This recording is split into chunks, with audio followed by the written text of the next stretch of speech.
Hello students, I welcome you to online chemistry classes. In previous classes, we have studied about periodic classification of elements and read about different concept of periodicity such as Dauber-Reiner's law, Newland's rule of octave, Mendeleev's rule and modern periodic table. So students, हमारा जो आज का topic है वो modern periodic table से related है. As we all know, modern periodic table में elements को डिफरेंट प्रॉपर्टीज़ के बेस पर अरेंज किया है. एंड जैसे कि मैंने आपको बताया, according to Henry Moseley, the properties of elements are the periodic functions of their atomic numbers.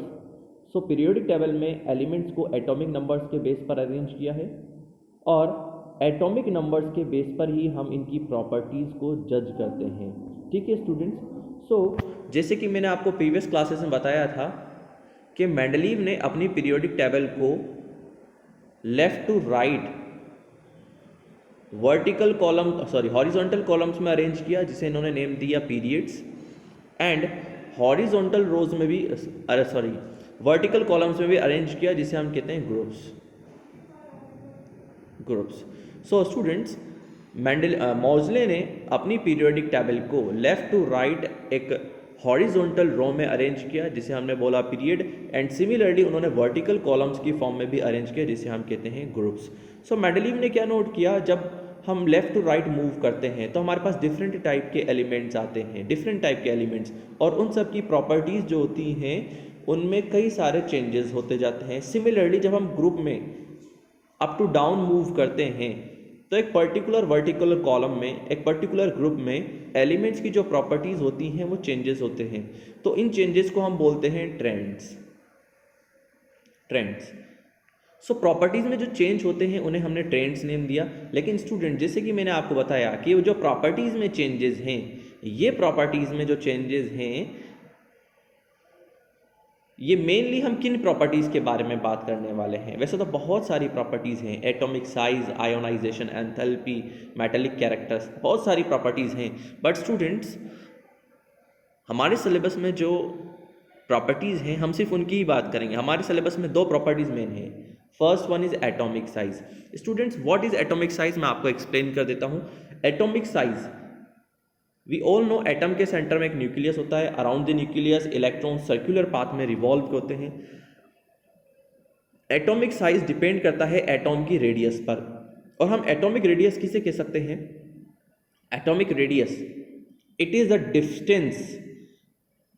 The distance between nucleus and outer most electron. So nucleus and outer most electron के बीच की जो distance होती है उसे हम atomic radius कहते हैं. Atom की रेडियस जितनी ज़्यादा होगी साइज उतना ही इंक्रीज होता जाएगा. सो स्टूडेंट्स, हम कह सकते हैं एटॉम की रेडियस जितनी ज़्यादा होगी उतना ही एटॉम का साइज होगा. दैट इज एटॉम का साइज कैसा इंक्रीज होता है पीरियड्स में, वो भी मैं आपको एक्सप्लेन कर देता हूँ. फर्स्ट ऑफ ऑल, जब हम लेफ़्ट टू राइट मूव करते हैं तो लेफ़्ट टू राइट मूव करने पर एटॉम के एटॉमिक साइज डिक्रीज होते हैं, एटॉमिक साइज कम होते जाते हैं. मतलब सबसे लार्ज साइज अगर यहाँ है तो सबसे स्मॉलर साइज होगा यहाँ. तो एटॉम के जो साइज होते हैं एक पर्टिकुलर पीरियड में लेफ़्ट टू राइट मूव करने पर डिक्रीज होते जाते हैं. इसके पीछे का रीज़न है न्यूक्लियर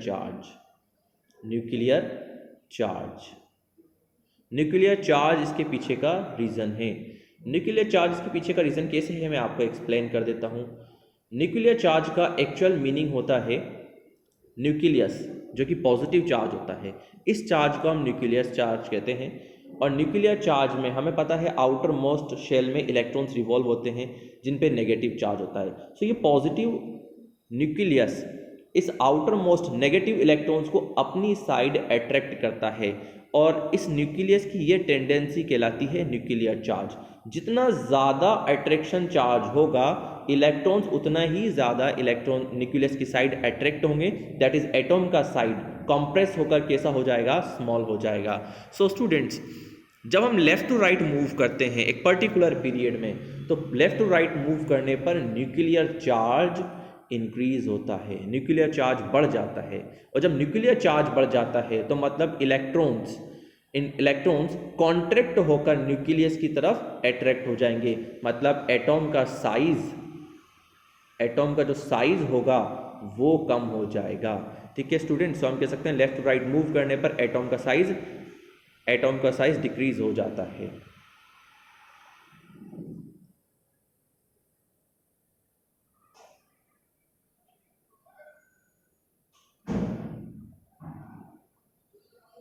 सिमिलरली स्टूडेंट्स, अगर हम पर्टिकुलर ग्रुप की बात करें, मतलब किसी वर्टिकल कॉलम में बात करें, सो वर्टिकल कॉलम में हम कह सकते हैं डाउन द ग्रुप मूव करने पर नंबर ऑफ शेल्स इंक्रीज हो जाते हैं। शेल्स किसे बोलते हैं हम, ये है हमारा न्यूक्लियस, अराउंड द न्यूक्लियस ये कहलाता है हमारा फर्स्ट शेल, ये कहलाता है हमारा सेकेंड शेल, ये कहलाता है हमारा third shell.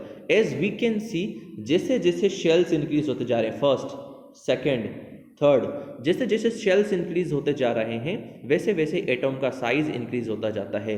So as we move down the group, number of shells increase होते हैं। और आप देख रहे हैं जब शेल्स इंक्रीज होता है तो साइज भी क्या हो जाएगा, इंक्रीज हो जाएगा, मतलब एटॉम का साइज भी इंक्रीज होता है। तो down the group atomic size increase होते हैं due to the increase in number of shells.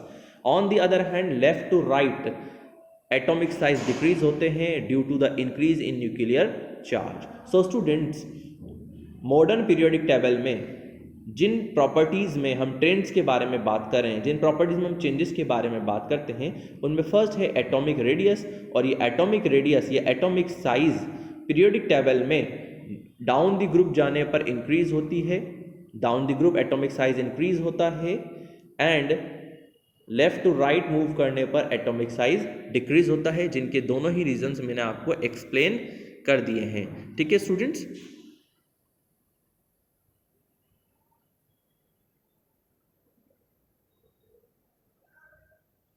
अब नेक्स्ट क्लास में हम अगली प्रॉपर्टी के बारे में बात करेंगे, जिसका नाम है trends in metallic properties. Metallic और नॉन मेटेलिक प्रॉपर्टीज़ में जिस तरह के ट्रेंड्स होते हैं उनके बारे में भी हम नेक्स्ट क्लास में पढ़ने वाले हैं। ठीक है स्टूडेंट्स।